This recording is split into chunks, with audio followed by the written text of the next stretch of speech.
Hey folks, so we're working on Amazon Fire with a broken glass. First thing that we need to do is we need to take off the back housing.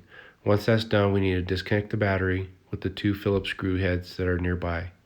As you can see, I have the video paused on the left there, those little tabs we need to push out and down with a non-marring plastic tool.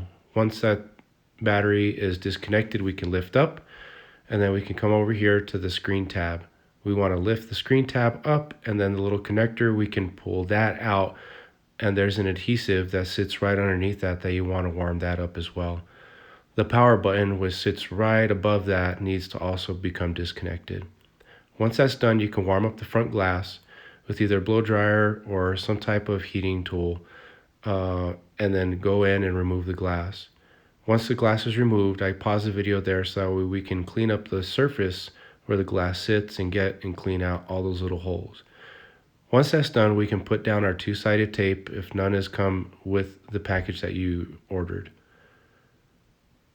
Once we install the new glass, of course, we want to do a test fire to make sure that everything is functioning properly.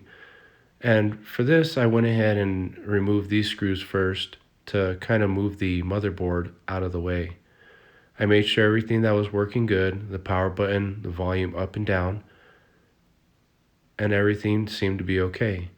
I also come in here, I'm not going to show you this person's passcode, put in their passcode just to show you that the digital screen is working like it should. I'll get this back to my customer and they'll be happy again. Thank you for viewing.